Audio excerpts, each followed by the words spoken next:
Kain tayo ng breakfast mga bebes. Ito po ang aking breakfast for today. May special bibingka po tayo at saka yum burger from Jollibee. Ayan, samahan niyo po akong mag-breakfast. Kain tayo ng special bibingka.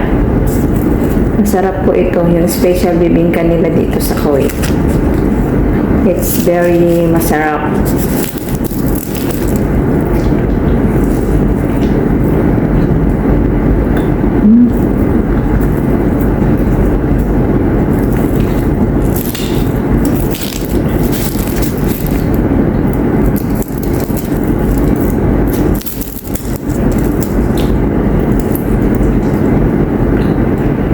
Sarap niya.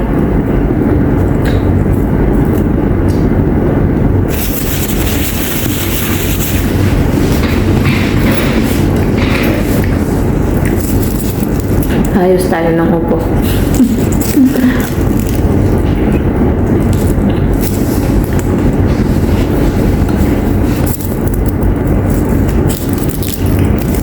May egg siya, tapos may cheese. Tapos makapal, kaya sulit kahit mahal.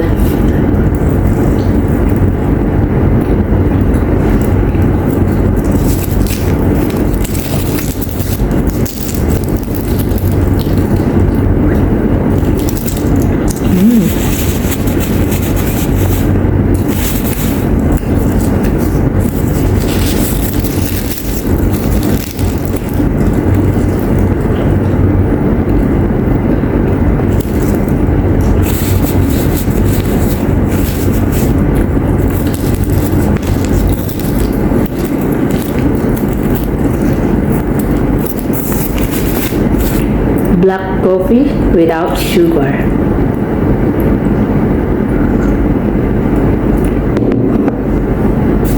Masarap po ito sa black coffee.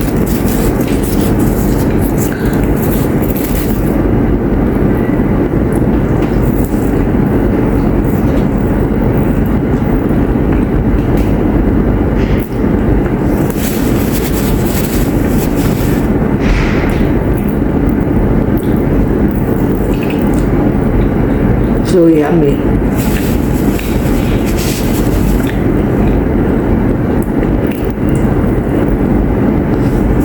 Tapos na tayo sa bibingka. So, kainin natin yung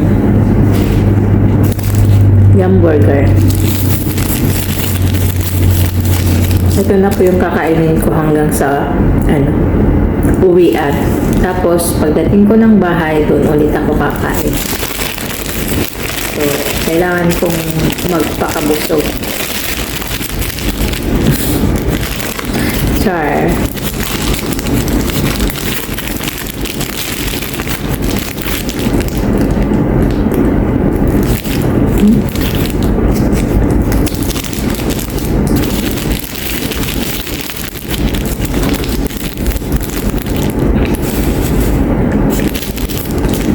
Yum burger.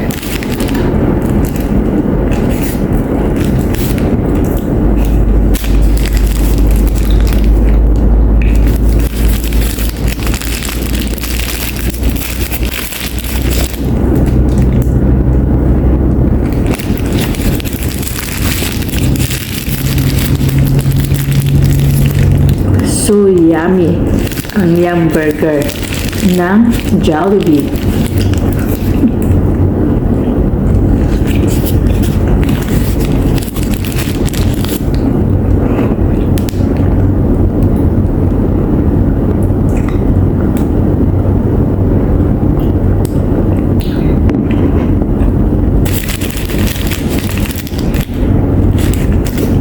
Pagkaubos ko to, busog na ako.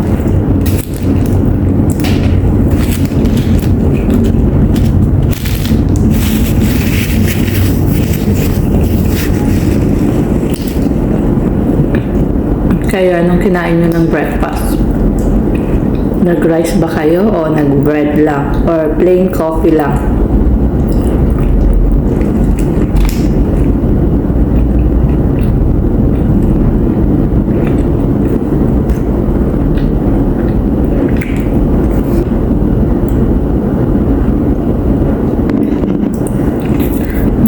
dapat daw ugaliin kumain ng breakfast. Kasi, sabi ng nanay ko noon, pag wala daw laman yung tiyan, wala din daw laman ng utak. Which is true naman. Kasi hindi ka makapag-isip talaga pag gutom ka. Di po ba?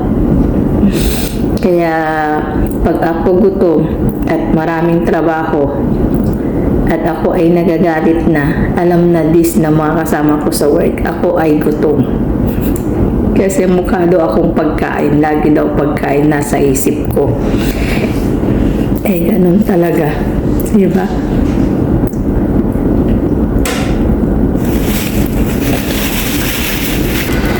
Ayan, tapos na tayo mag-breakfast. Salamat sa pagsama niyo sa akin. Thank you for watching. Follow for more.